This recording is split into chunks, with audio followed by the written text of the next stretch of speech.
Alors bonjour à tous, bienvenue à la deuxième partie de cette série de deux clips sur les Smart Objectives ou les objectifs PARC, P-A-R-C-S.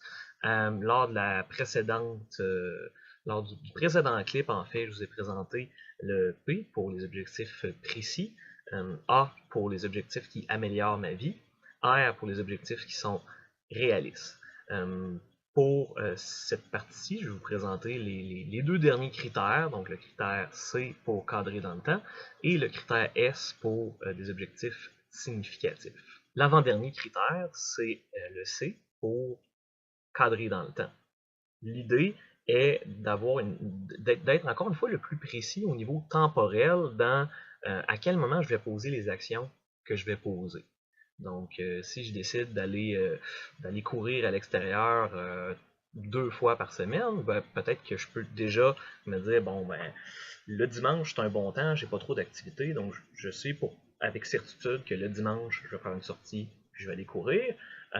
Puis la journée dans la semaine, la soirée dans la semaine où c'est le plus possible pour moi, il y a moins d'émissions, il y a moins d'autres engagements familiaux, c'est peut-être le jeudi soir. Donc, de viser jeudi soir, dimanche après-midi, puis peut-être aussi d'avoir un plan B au cas où une des deux plages n'est pas possible. Alors, le vendredi matin, je commence plus tard au travail, donc au besoin, je pourrais me lever plus tôt, puis aller faire ma sortie le vendredi matin. Il y a également toute la question de quels grands objectifs je vise à atteindre, puis à quel moment j'aimerais les avoir atteints. Donc, quand on parlait de réussir à faire un marathon ou de réussir à faire une course de 10 km, ça peut entrer là. Donc, j'aimerais viser ça pour novembre, j'aimerais viser ça pour septembre. Donc, d'avoir atteint un certain objectif à un moment précis dans le temps pour justement structurer davantage nos comportements au jour le jour dans le quotidien. Le dernier critère, c'est de se fixer un objectif qui soit significatif pour soi.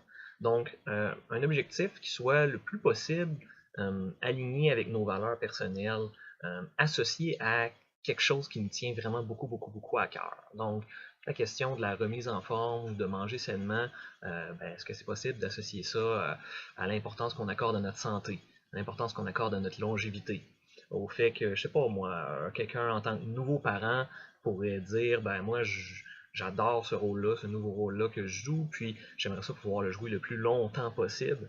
Puis pour moi, ben, tous les petits efforts que je mets à me mettre plus en forme, à manger plus sainement, ben, c'est des efforts que j'investis dans ma longévité pour pouvoir jouer ce rôle-là le plus longtemps possible et en étant le plus présent, le plus conscient des gestes que je pose à l'intérieur de ce rôle-là.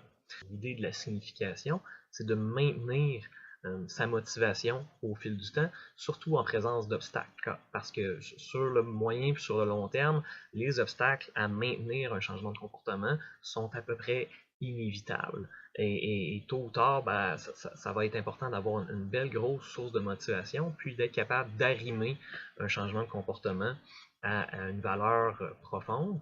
Ça augmente la motivation intrinsèque de l'activité, du changement de comportement, et ça augmente les chances qu'on puisse le maintenir même devant l'adversité.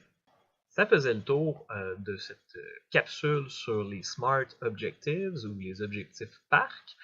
J'espère que ça a été informatif pour vous. Je vous propose, dans mon prochain clip, de vous présenter d'autres petites stratégies pour, une fois que vous avez ciblé un objectif PARC ou un Smart Objective, d'être en mesure, ou du moins d'augmenter significativement les chances de le maintenir dans le temps. Donc, 2-3 petits autres trucs supplémentaires qu'on peut ajouter au fait de s'être fixé un objectif PARC. Donc, je vous souhaite encore une fois une excellente année 2018. Mon nom est Dr. Francis Lemay, je suis psychologue, puis à très bientôt.